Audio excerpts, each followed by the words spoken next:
Trained by musicians in the Kuwaiti desert. Sky's Lisa Holland is standing by with the very latest. Lisa, what's happening? Hello, good afternoon to you. This is Camp Arifjan, south of Kuwait City. The band behind me are the band of 3-4 Field Hospital. Now, in times of war, they would become stretcher bearers and medics.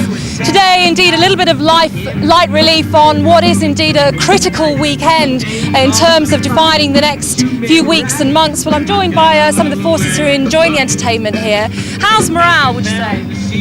I can't speak for other units, but certainly on the 2MT squadron, the morale seems to be pretty okay.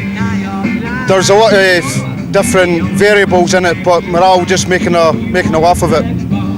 How do you cope with the uncertainty, though, the debate whether or not the British forces are or aren't going to war?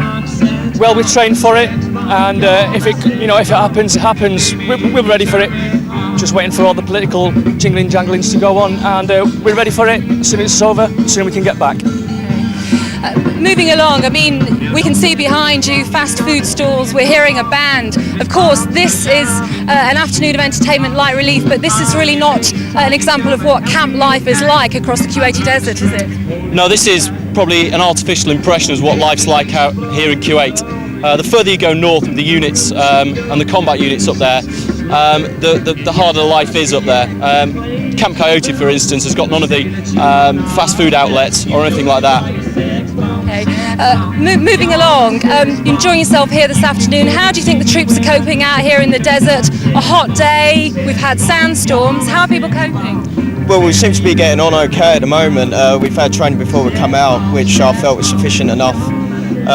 Lads seen today, a few of lads from 2MT come out on a day off, so we're enjoying ourselves for the day.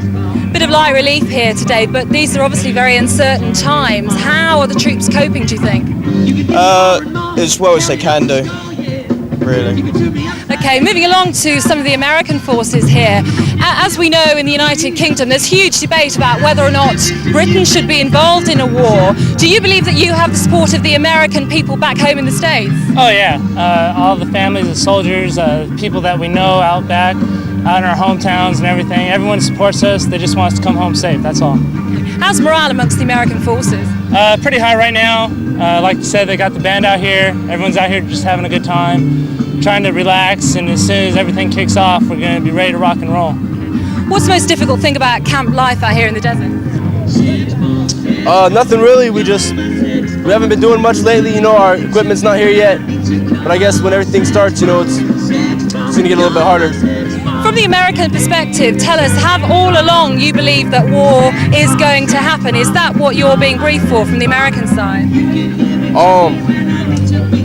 We were kind of sure, you know, when he started talking about Iraq after Afghanistan, and here we are, so that kind of proves it. Do you believe that war is inevitable? I couldn't tell you that for sure. I know we're here, and we'll just kind of play it by ear is really what to do.